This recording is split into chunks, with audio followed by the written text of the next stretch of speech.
Bienvenidos a Relatos Macabros, donde la oscuridad se encuentra con lo inexplicable. Prepárense para adentrarse en relatos aterradores que te harán temblar. Si les gusta el miedo, no olvides dejar tu like, suscribirte al canal y activar la campanita para no perderte ninguna historia. Y cuéntanos en los comentarios desde qué parte del mundo nos escuchas. Ahora apaga las luces, suban el volumen, y que comience el terror. Hay cosas en este mundo que no podemos explicar con la razón, cosas que vemos, que sentimos, que nos persiguen en la oscuridad de la noche. Y aunque tratemos de convencernos de que solo son sombras o el viento, en el fondo sabemos que hay algo más, algo que nos observa desde el otro lado. Esta es mi historia, y les juro por todo lo que más quiero que cada palabra que van a escuchar es verdad. Me llamo Efrén, y soy de un pueblito cerca de Nogales, Veracruz. Un lugar donde todos nos conocemos, donde las calles de tierra se llenan de polvo en la temporada seca y de lodo cuando llueve. Un lugar tranquilo, o al menos eso pensaba yo antes de aquella noche de octubre. Todo comenzó cuando mi tío Chuy me pidió que le ayudara a llevar unas herramientas a su rancho. El rancho quedaba en las afueras, pasando el Cerro de las Cruces, un camino que nadie quería recorrer después de que oscurecía. Pero yo era joven, tenía apenas 22 años, y no creía en esas historias que contaban los viejitos del pueblo. La bruja de Nogales, le decían. Una mujer que había vivido sola en una casa abandonada cerca del cerro, hace más de 50 años. Decían que practicaba cosas oscuras, que la gente del pueblo empezó a desaparecer cuando ella llegó. Niños, jóvenes, hasta animales. Un día, la casa amaneció en llamas y nunca encontraron su cuerpo. Desde entonces, dicen que su espíritu vaga por esos rumbos, buscando almas para llevarse. Yo me reía de esas historias. Pensaba que eran puras mentiras para asustar a los niños. Pero esa noche, todo cambió. Eran como las 8 de la noche cuando salí de casa con las herramientas en la cajuela de mi carro viejo. El cielo estaba oscuro, sin estrellas, y había una niebla extraña que cubría el camino. Una niebla que no era normal para esa época del año. Mientras manejaba por la carretera hacia el rancho, empecé a sentir un frío que me calaba los huesos.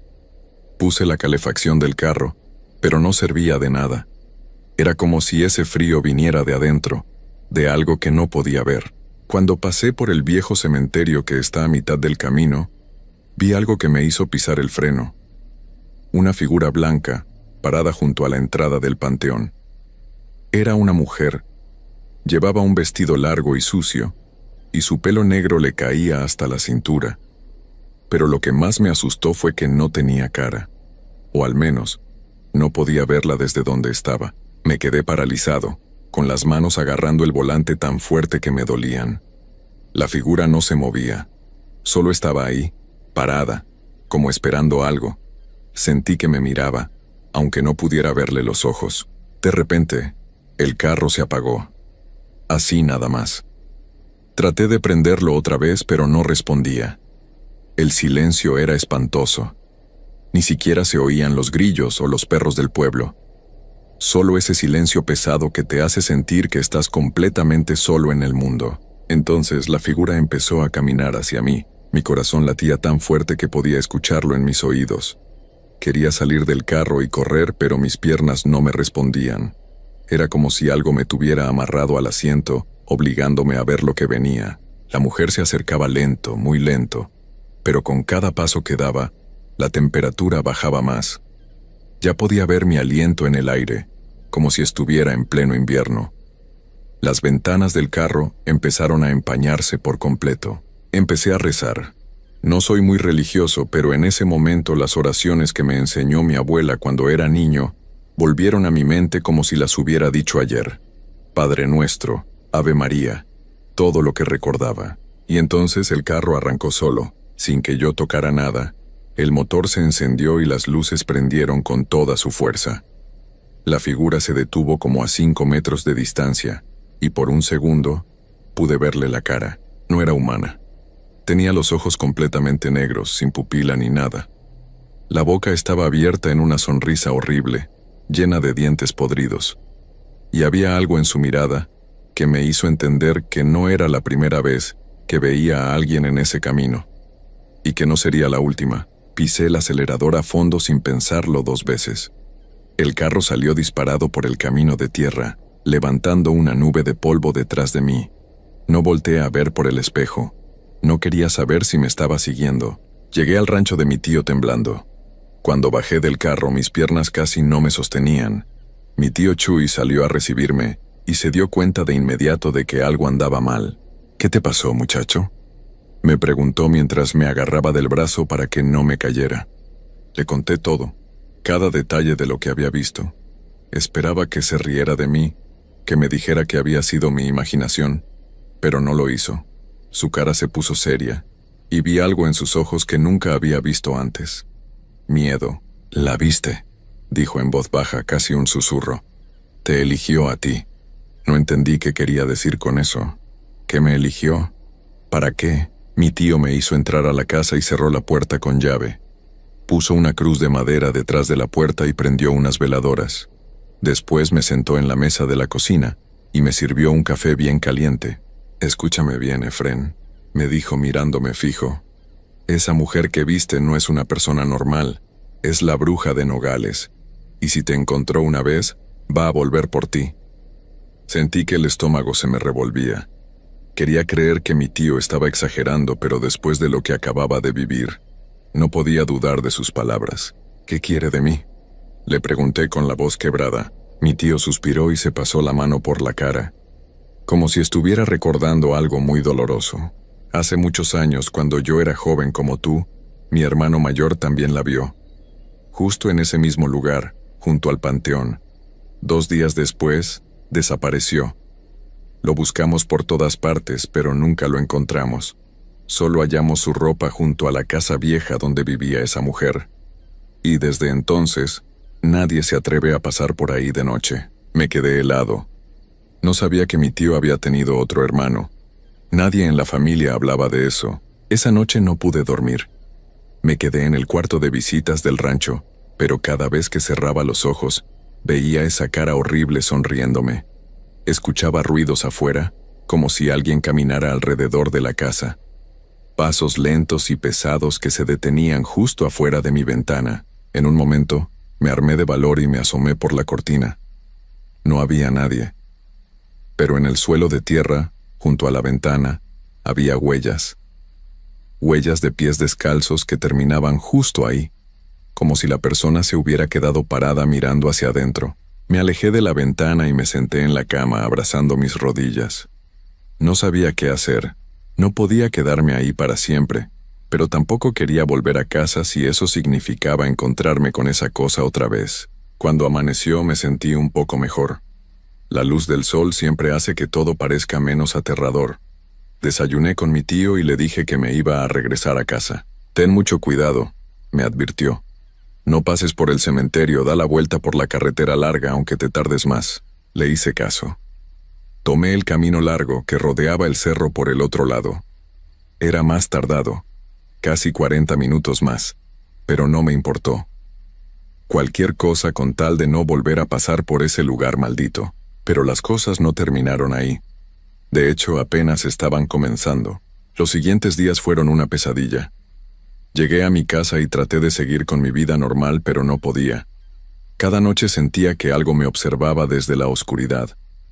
Veía sombras moverse en las esquinas de mi cuarto cuando apagaba la luz. Escuchaba susurros que venían de ningún lado. Palabras que no podía entender, pero que me helaban la sangre. Mi mamá se dio cuenta de que algo andaba mal. Me veía cansado, con ojeras, sin apetito. Le dije que era estrés del trabajo, pero ella no me creyó. Las madres siempre saben cuando sus hijos están mintiendo. Una noche, estaba acostado en mi cama tratando de dormir cuando escuché que alguien tocaba la ventana. 3 golpes lentos. Me quedé quieto pretendiendo que no había escuchado nada. Pero los golpes volvieron, esta vez más fuerte. Con el corazón a 1000 por hora volteé a ver hacia la ventana. Y ahí estaba ella. La bruja de Nogales me miraba desde el otro lado del vidrio. Su cara pálida pegada al cristal, esos ojos negros fijos en mí, esa sonrisa horrible que me mostraba todos sus dientes podridos. No parpadeaba. Solo me miraba. Grité. No pude evitarlo. Mi mamá entró corriendo al cuarto y prendió la luz. Cuando volví a mirar la ventana, ya no había nadie. Solo las cortinas moviéndose con el viento que entraba por una rendija. ¿Qué pasó?, me preguntó mi mamá asustada. No pude decirle la verdad.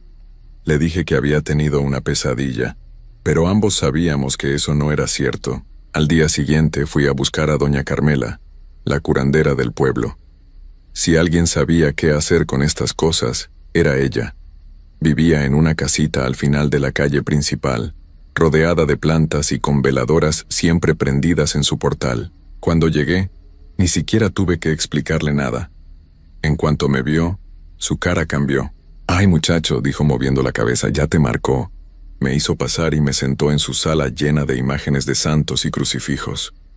Prendió un cigarro de tabaco y empezó a echar el humo alrededor de mí mientras rezaba en voz baja. «Esa mujer», me dijo después de un rato, «no está buscando cualquier cosa. Está buscando reemplazar lo que perdió. Hace muchos años, antes de que la casa se quemara, ella perdió a alguien, su hijo, y desde entonces busca llevarse a jóvenes del pueblo para llenar ese vacío». «¿Pero por qué yo?», le pregunté desesperado. Doña Carmela me miró con tristeza. «Porque te vio. Y una vez que ella te ve, no te suelta. Va a seguir apareciendo hasta que logre lo que quiere.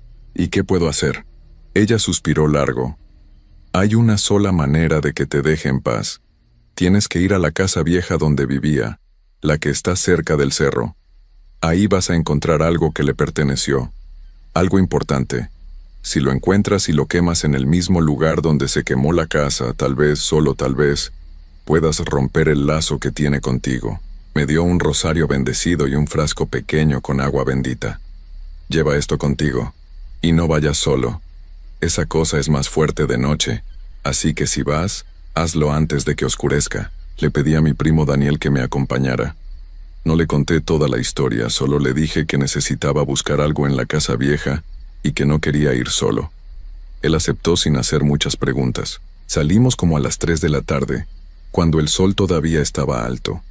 El camino hacia la casa abandonada era peor de lo que recordaba, lleno de maleza, árboles caídos y un silencio que te ponía los pelos de punta. La casa apareció entre los árboles como una herida abierta en el paisaje. Las paredes estaban negras por el fuego. El techo había desaparecido casi por completo, y las ventanas eran solo huecos oscuros que parecían mirarnos. «¿Seguro que quieres entrar ahí?», me preguntó Daniel. Su voz sonaba nerviosa. «Tengo que hacerlo», le respondí. Nos acercamos despacio. El piso crujía bajo nuestros pies. Había un olor horrible, como a carne quemada mezclada con humedad. Daniel se tapó la nariz con su camisa. Entramos por lo que había sido la puerta principal. Adentro, todo estaba destruido. Muebles quemados, pedazos de madera por todos lados, telarañas que colgaban del techo como cortinas grises. Empezamos a buscar. No sabía exactamente qué buscaba, pero doña Carmela me había dicho que sabría cuando lo encontrara. Fue Daniel quien lo vio primero. En lo que parecía haber sido un cuarto pequeño, casi escondido bajo unos escombros, había una caja de metal. Estaba oxidada, pero cerrada. La sacamos entre los dos. Pesaba más de lo que esperaba. Daniel intentó abrirla, pero estaba trabada. «Hay que llevarla afuera», le dije. Pero cuando nos dimos vuelta para salir, ella estaba ahí. La bruja de Nogales bloqueaba la salida. Pero esta vez no estaba sola. Había otras figuras detrás de ella. Sombras con forma humana, pero sin rostro definido. Y todas nos miraban. Daniel empezó a gritar. Dejó caer la caja y corrió hacia la pared trasera buscando otra salida. Yo me quedé paralizado otra vez, con la caja a mis pies y el rosario apretado en mi mano. La bruja avanzó hacia mí. Ya no sonreía. Su boca estaba abierta en un grito silencioso, y de su garganta salía un sonido que no era de este mundo. Un gemido largo y agudo que me taladraba los oídos. No sé de dónde saqué el valor, pero agarré la caja del suelo y corrí hacia una de las ventanas. Me lancé de cabeza, sintiendo cómo los vidrios rotos que quedaban me cortaban los brazos. Caí afuera rodando por el suelo, pero no solté la caja. Daniel salió detrás de mí por otro lado. Los dos corrimos sin mirar atrás hasta llegar a un claro donde todavía había restos de ceniza de la casa original. Con manos temblorosas, saqué el agua bendita que me había dado doña Carmela y la eché sobre la caja. El metal empezó a humear. Después, usando una piedra, logré romper el candado. Adentro había un vestido de niño, pequeño, viejo, manchado, y un mechón de pelo atado con un listón rojo. Esto era de su hijo, susurré. Daniel me miraba sin entender nada, pero no había tiempo de explicar. Saqué un encendedor de mi bolsillo y prendí fuego al vestido. Las llamas crecieron rápido, más rápido de lo normal, como si algo las estuviera alimentando. Y entonces escuchamos el grito. Un grito que venía de todas partes a la vez. De los árboles, del cielo, de la tierra. Un grito de dolor y rabia que hizo que nos tapáramos los oídos. El viento empezó a soplar con fuerza, levantando hojas y polvo en remolinos. Cuando abrí los ojos vi a la bruja parada del otro lado del fuego. Pero esta vez se veía diferente, más real, más humana. Estaba llorando. Extendió sus manos hacia las llamas, tratando de alcanzar el vestido que se consumía. Pero no podía cruzar. El fuego la detenía. Poco a poco, su figura empezó a desvanecerse. Primero los pies, luego las piernas, el cuerpo, hasta que solo quedaron sus ojos negros mirándome con un odio que nunca voy a olvidar. Y después, desapareció. Pensé que todo había terminado, que por fin estaría a salvo. Daniel y yo volvimos corriendo al pueblo y le conté todo a doña Carmela. Ella me dijo que había hecho lo correcto, que ahora podría descansar tranquilo, pero se equivocó. Esa misma noche, las pesadillas comenzaron. Pero ya no eran solo sueños. Cada noche, sin falta, ella aparece. No afuera de mi ventana, no en el cementerio, sino en mis sueños. Me persigue por pasillos oscuros que nunca terminan. Me susurra cosas al oído que no puedo recordar cuando despierto, pero que me dejan con una angustia horrible en el pecho. A veces, solo está ahí, parada en una esquina de mi habitación en el sueño, mirándome dormir. Y lo peor es que cada vez que despierto siento que algo de mí se queda atrás. Como si cada noche me quitara un pedazo. Estoy más cansado, más vacío, más perdido. Mis manos tiemblan todo el tiempo ahora. He bajado más de 10 kilos en 2 meses. Mi mamá quiere llevarme al doctor, pero yo sé que ningún doctor puede ayudarme con esto. Volví a buscar a doña Carmela hace una semana. Cuando me vio llegar la vi negar con la cabeza antes de que yo dijera nada. No debiste quemar sus cosas, me dijo. Pensé que eso la liberaría, pero me equivoqué. Lo único que hiciste fue enojarla más. Ahora no te va a dejar ir nunca. Tiene que haber algo que pueda hacer, le supliqué. Ella me miró con una tristeza profunda. Ya no hay nada que hacer, muchacho. Ella te escogió, y ahora eres suyo. Han pasado 6 meses desde aquella noche en el cementerio. 6 meses desde que vi su cara por primera vez, y cada día es peor que el anterior. Ya no puedo dormir más de 2 o 3 horas seguidas. Cuando lo hago, ella está ahí esperándome. Mis amigos ya no me buscan porque digo que parezco un fantasma. Mi familia está preocupada, pero no saben qué hacer. Anoche, algo cambió. En mi sueño, ella me habló por primera vez con palabras que pude entender. Pronto, me dijo con una voz que sonaba como vidrios rompiéndose. Pronto estarás conmigo. Ya casi no queda nada de ti. Cuando desperté, había huellas de tierra en el piso de mi cuarto. Huellas que llevaban desde mi ventana hasta mi cama. Huellas de pies descalzos. Ya no sé cuánto tiempo me queda.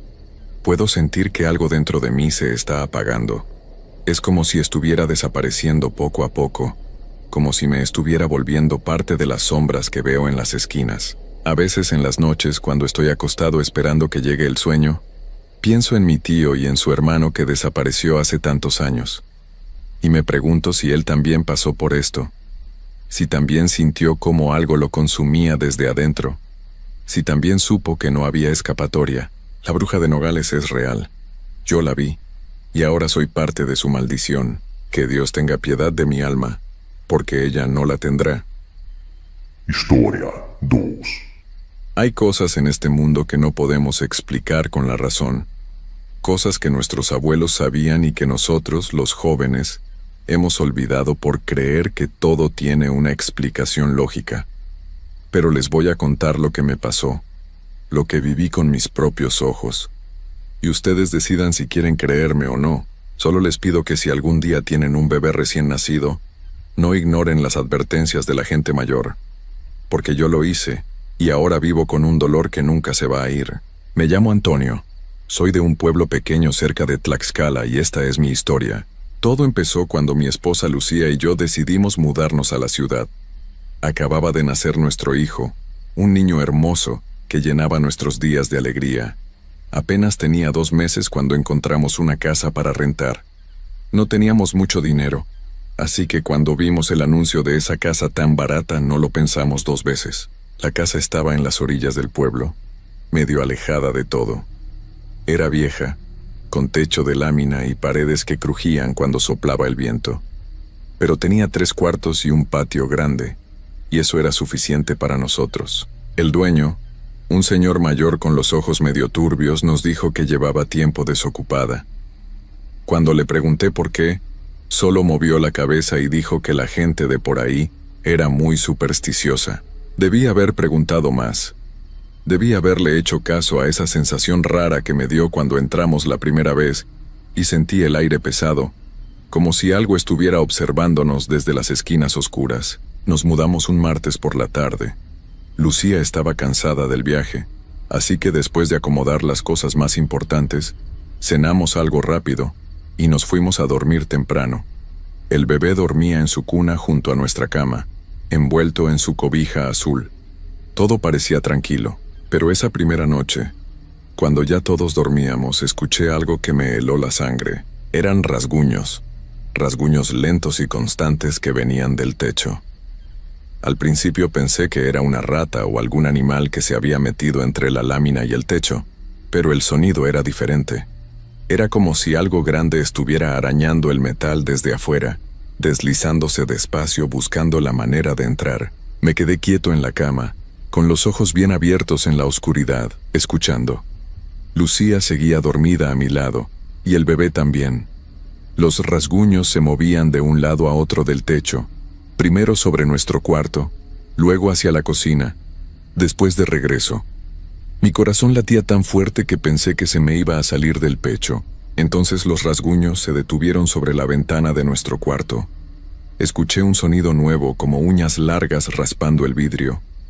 Despacio, muy despacio, como probando si podía romperlo. Me levanté sin hacer ruido y me acerqué a la ventana.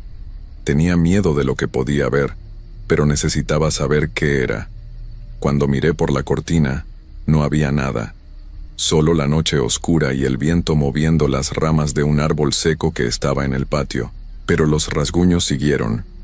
Ahora en la ventana de la cocina, luego en la puerta. Como si algo estuviera dando vueltas alrededor de la casa, buscando una entrada. No dormí nada esa noche. Me quedé sentado en la cama vigilando al bebé hasta que salió el sol y los sonidos finalmente pararon. En la mañana, cuando le conté a Lucía, ella me dijo que seguro había sido un gato o algún animal del campo. Yo quería creerle, pero había algo en esos rasguños que no era normal. Algo que me hacía sentir que lo que fuera que había estado ahí afuera no era un simple animal. La segunda noche fue peor. Los rasguños empezaron más temprano. Apenas se metió el sol. Esta vez eran más fuertes, más insistentes. Sonaban justo encima de donde dormía el bebé, como si supieran exactamente dónde estaba. Lucía también los escuchó esta vez, y vi el miedo en sus ojos cuando me miró en la oscuridad. El bebé se despertó llorando, como si sintiera que algo malo estaba cerca. Lo cargué y lo mecí, tratando de calmarlo, pero no dejaba de llorar. Y los rasguños no paraban. Toda la noche, una y otra vez, en el techo, en las ventanas, en las paredes. Cuando amaneció, decidí que tenía que averiguar qué estaba pasando.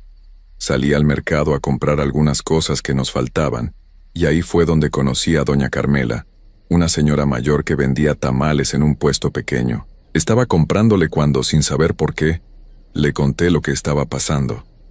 Le describí los rasguños, la sensación de que algo rondaba la casa por las noches. Pensé que se iba a reír de mí, o que me iba a decir que estaba loco. pero no lo hizo. Su cara cambió. Se puso seria y me miró con unos ojos llenos de preocupación. «Ay, muchacho», me dijo en voz baja mirando a su alrededor como si tuviera miedo de que alguien más escuchara. «Esa casa donde te metiste, nadie te dijo nada antes de que te mudaras». Le dije que no, que el dueño solo había dicho que la gente era supersticiosa. Ella negó con la cabeza, y vi cómo sus manos temblaban un poco mientras envolvía los tamales. «No es superstición, hijo. En esa zona hay una Tlahuelpuchi, una bruja que se alimenta de la sangre de los bebés recién nacidos. Por eso nadie quiere vivir ahí. Los que han vivido en esas casas han perdido a sus niños». Sentí que el mundo se me venía encima. Quise decirle que eso no podía ser cierto, que eran solo cuentos viejos, pero las palabras no me salían.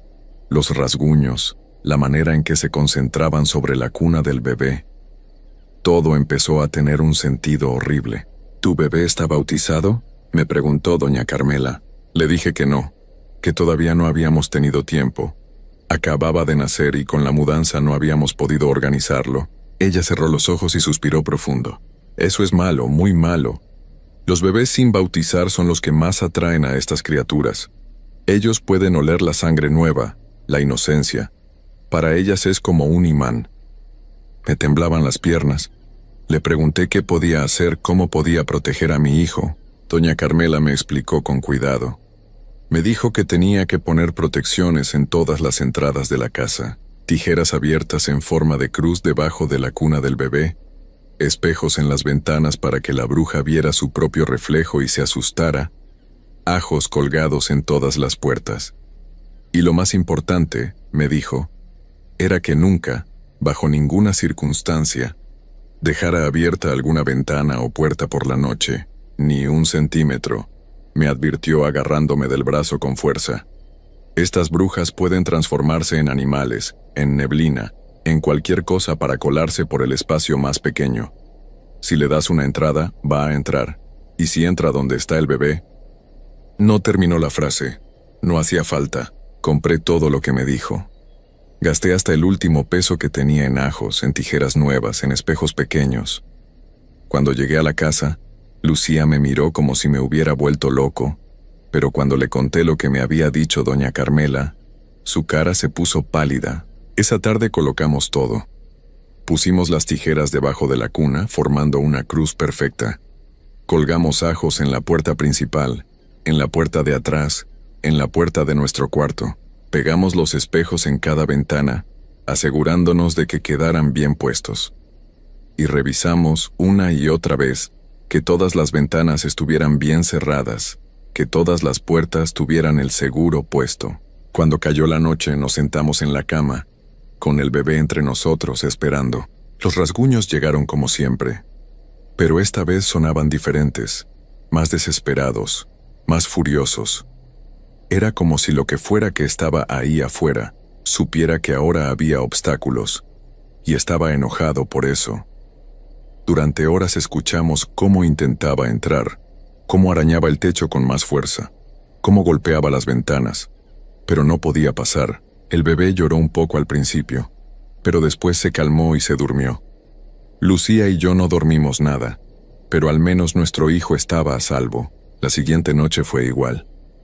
Y la otra también.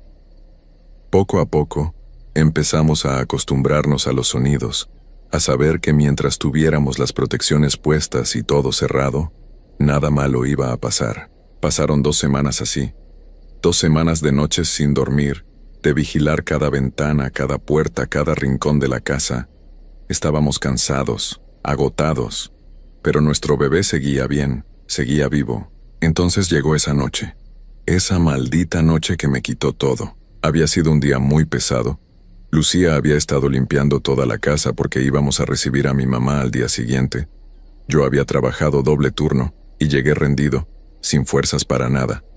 Cenamos algo rápido, revisamos que todo estuviera en su lugar y nos fuimos a dormir. Pero hubo algo que no revisamos. Algo que se nos olvidó en medio del cansancio y la rutina. La ventana de la cocina. Lucía la había abierto en la tarde para que se ventilara mientras cocinaba. Y con todo el ajetreo del día, Ninguno de los dos se acordó de cerrarla. Me desperté en medio de la noche con una sensación horrible en el pecho. Algo estaba mal. Muy mal. El aire en el cuarto se sentía pesado, frío, como si hubiera entrado una corriente helada. Y había un olor extraño, como a tierra mojada y algo podrido. Miré hacia la cuna y mi corazón se detuvo. Había algo ahí, una sombra oscura inclinada sobre mi bebé, tan negra que casi no se podía distinguir en la oscuridad del cuarto. Pero podía ver su forma, una figura delgada y encorvada, con lo que parecían ser brazos largos y huesudos extendidos hacia la cuna. Quise gritar, quise moverme, pero era como si mi cuerpo estuviera paralizado. Solo podía mirar, con los ojos abiertos de terror, mientras esa cosa se inclinaba más y más sobre mi hijo. Entonces escuché un sonido de succión suave, húmedo, que me hizo sentir náuseas. La sombra estaba sobre la cara del bebé, y yo sabía con cada fibra de mi ser lo que estaba haciendo. No sé cuánto tiempo pasó. Pudieron haber sido segundos o minutos, pero de repente, la sombra se enderezó, y por un momento, vi su cara. No era una cara humana. Era algo retorcido, con ojos que brillaban en rojo en la oscuridad y una boca manchada de algo oscuro. Me miró directamente, y en esos ojos vi algo peor que la maldad. Vi hambre. Un hambre antigua y sin fin. Luego se desvaneció. Literalmente se deshizo en el aire como humo y desapareció. En ese momento pude moverme. Me lancé a la cuna, gritando, llorando, rogando que no fuera cierto lo que sabía que había pasado. Lucía se despertó con mis gritos y encendió la luz. Mi bebé estaba ahí en su cuna con los ojos cerrados. Se veía tranquilo, como si estuviera durmiendo. Pero cuando lo toqué, su piel estaba fría, tan fría, no respiraba. Lo cargué, lo sacudí suavemente, le supliqué que despertara, que abriera los ojos, que llorara, que hiciera cualquier cosa, pero no se movió. Lucía gritaba a mi lado, tocándole la cara, las manos, buscando algún signo de vida. Pero no había nada. Nuestro bebé se había ido. Cuando llegaron los de la ambulancia, dijeron que había sido muerte de cuna, que a veces pasa con los bebés recién nacidos, que no hay explicación, que nadie tiene la culpa. Nos dieron palabras de consuelo, nos dijeron que lo sentían mucho, pero yo sabía la verdad. Vi lo que pasó, sé lo que entró a mi casa esa noche. Después del funeral revisé toda la casa. Encontré la ventana de la cocina abierta apenas unos centímetros. Fue suficiente. Eso fue todo lo que necesitó para entrar. Nos mudamos de esa casa al día siguiente. No podíamos quedarnos ahí ni un minuto más. Pero no importó. El daño ya estaba hecho. Han pasado meses desde entonces. Lucía casi no me habla. Se la pasa en el cuarto, mirando las fotos de nuestro bebé, llorando en silencio. Yo trato de seguir adelante, de trabajar, de vivir, pero es imposible. Cada noche cuando cierro los ojos, veo esa sombra inclinada sobre la cuna. Escucho ese sonido de succión. Veo esos ojos rojos mirándome. A veces voy al mercado y veo a doña Carmela en su puesto. Ella me mira con tristeza y yo sé que entiende lo que pasó. Me advirtió. Me dijo exactamente qué hacer. Y yo fallé. Dejé una ventana abierta. Una sola ventana. Y le costó la vida a mi hijo. Por eso les cuento esta historia. No para que sientan lástima por mí. No lo merezco. Se la cuento para que si algún día tienen un bebé, si alguien les advierte sobre algo que suena a cuento viejo o superstición tonta, no lo ignoren, porque las brujas Tlahuelpuchi existen. Yo lo sé, las he visto. Y una vez que entran a tu casa y toman lo que vinieron a buscar, no hay vuelta atrás. No hay forma de recuperar lo que perdiste. Solo queda el silencio, el frío y el peso de saber que pudiste haberlo evitado, que con solo cerrar una ventana, tu hijo seguiría vivo.